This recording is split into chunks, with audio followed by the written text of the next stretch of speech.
ओम नमः शिवाय। आइए सुनते हैं सोमवार की यह कथा। सोमवार का दिन शंकर भगवान को समर्पित होता है। आज के दिन भक्त भोलेनाथ को प्रसन्न करने के लिए विशेष पूजा अर्चना करते हैं। कुछ लोग आज के दिन व्रत भी रखते हैं ताकि शिव की विशेष कृपा प्राप्त की जा सके। बाबा भोलेनाथ के आशीर्वाद के लिए आप भी सोमवार का व्रत कर रहे हैं तो शिव व्रत कथा को पढ़कर या सुनकर इस उपवास को पूरा करें। सोमवार व्रत की विधि। नारद पुराण के अनुसार सोमवार व्रत में व्यक्तियों को प्रातः स्नान करके शिव जी को जल और बेलपत्र चढ़ाना चाहिए तथा शिव गौरी की पूजा करनी चाहिए। शिव पूजन के बाद सोमवार व्रत कथा सुननी चाहिए। इसके बाद केवल एक समय ही भोजन करना चाहिए। साधारण रूप से सोमवार का व्रत दिन के तीसरे पहर तक होता है, मतलब शाम तक रखा जाता है। सोमवार व्रत 3 प्रकार का होता है: प्रति सोमवार व्रत, सौम्य प्रदोष व्रत और 16 सोमवार का व्रत। इन सभी व्रतों के लिए एक ही विधि होती है। आइए सुनते हैं सोमवार की यह कथा। एक समय की बात है, किसी नगर में एक साहूकार रहता था। उसके घर में धन की कोई कमी नहीं थी, लेकिन उसकी कोई संतान नहीं थी। इस कारण वह बहुत दुखी था। पुत्र प्राप्ति के लिए वह प्रत्येक सोमवार व्रत रखता था और पूरी श्रद्धा के साथ शिव मंदिर जाकर भगवान शिव और पार्वती जी की पूजा करता था। उसकी भक्ति देखकर एक दिन मां पार्वती प्रसन्न हो गई और भगवान शिव से उस साहूकार की मनोकामना पूर्ण करने का आग्रह किया।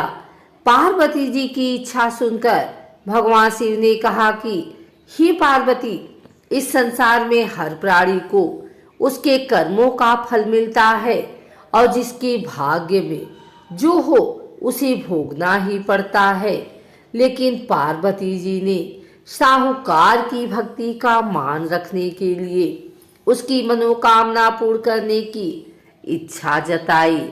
माता पार्वती के आग्रह पर शिव जी ने साहूकार को पुत्र प्राप्ति का वरदान तो दिया, लेकिन साथ ही यह भी कहा कि उसके बालक की आयु केवल 12 वर्ष होगी। माता पार्वती और भगवान शिव की बातचीत को साहूकार सुन रहा था। उसे ना तो इस बात की खुशी थी और ना ही दुख। वह पहले की भांति शिव जी की पूजा करता रहा। कुछ समय के बाद साहूकार के घर एक पुत्र का जन्म हुआ। जब वह बालक 11 वर्ष का हुआ तो उसे पढ़ने के लिए काशी भेज दिया गया। साहूकार ने पुत्र के मामा को बुलाकर उसे बहुत सारा धन दिया और कहा कि तुम इस बालक को काशी विद्या प्राप्ति के लिए ले जाओ और मार्ग में यज्ञ कराना। जहां भी यज्ञ कराओ वहां ब्राह्मणों को भोजन कराते और दक्षिणा देते हुए जाना। दोनों मामा भांजे इसी तरह यज्ञ कराते और ब्राह्मणों को दान दक्षिणा देते काशी की ओर चल पड़े। रात में एक नगर पड़ा जहां नगर के राजा की कन्या का विवाह था, लेकिन जिस राजकुमार से उसका विवाह होने वाला था वह एकाक्षी कान्हा था।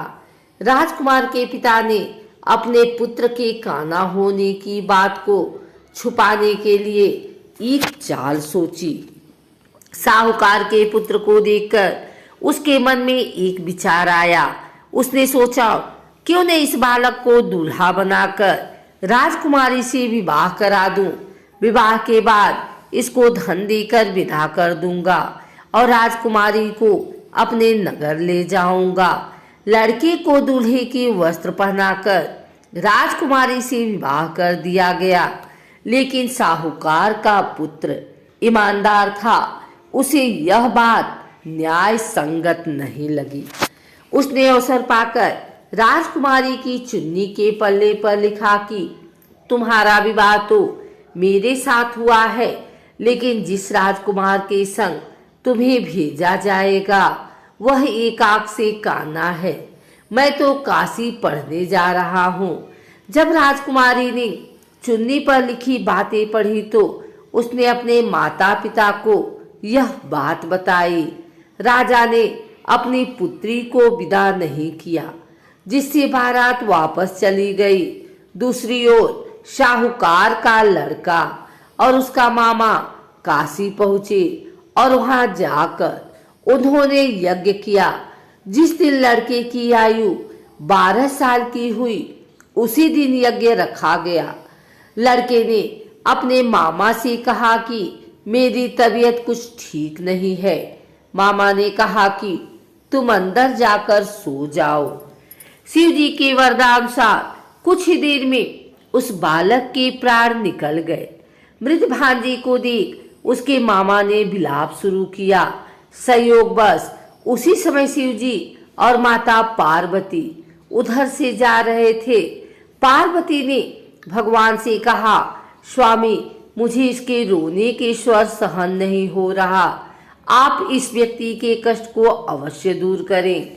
जब शिव जी मृत बालक के समीप गए तो वह बोले कि यह उसी साहूकार का पुत्र है जिसे मैंने 12 वर्ष का आयु का वरदान दिया। अब इसकी आयु पूरी हो चुकी है, लेकिन मातृभाव से विभोर। माता पार्वती ने कहा कि हे महादेव, आप इस बालक को और आयु देने की कृपा करें, अन्यथा इसके वियोग में इसके माता पिता तड़प तड़प कर मर जाएंगे।